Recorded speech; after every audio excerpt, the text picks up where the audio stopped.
Hi and welcome to this latest video blog. I'm going to discuss today the topic of wages, decisions you have to make. Is it about getting the best deal, cheapest money, an apprentice perhaps, someone who's going to study the profession perhaps, perhaps not, or do you want to make a true investment to build someone up who's going to stay with you for a long time? So, what's the difference? Well, one of the fundamental differences is, of course, the wages. You take on an apprentice in the more formal sense. The national minimum wage is quite a way below the full national minimum wage, the standard, which is heading now towards £7.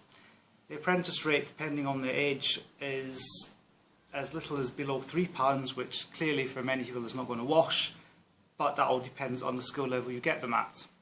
So, as just mentioned, it's a question of cheap labour. Are you looking just simply to save money, get the donkey work done, as they called it when I was a junior studying many moons ago?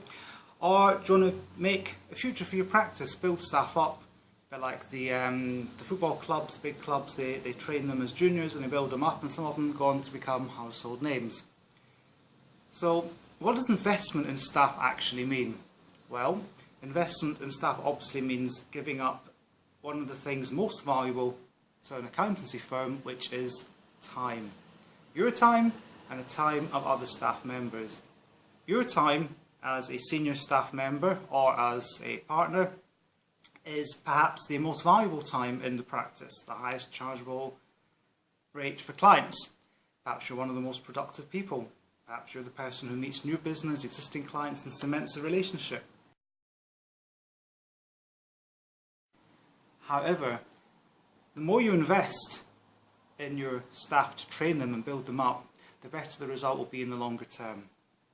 And of course, I would like to think that as professionals, we like to say long term is the best. This is the sort of thing we would, of course, advise a client.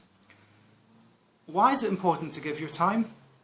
Well, for one, it shows the trainee, the apprentice, that you really do care about them, and you're not just there because you want cheap labour and you're going to spit them out the other end, which of course might always be in the back of their mind.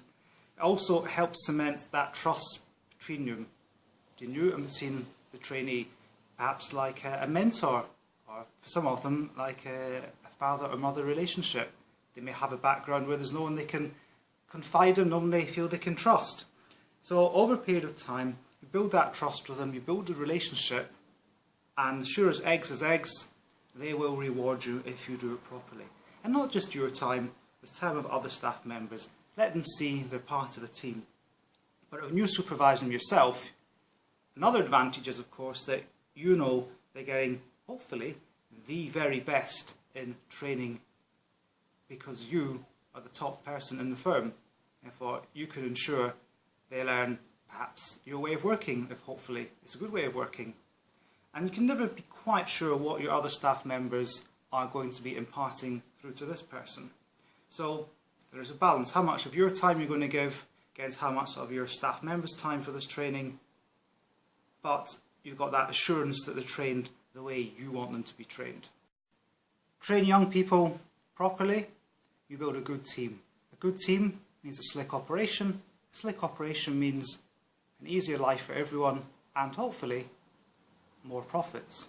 And don't forget, by training young people, perhaps locally, you're playing your part in helping the community. It's a win-win for everyone. Thanks for listening. If you've got any experiences you want to share with me of training of staff, or you have any questions you want, you know where to get hold of me. Bye.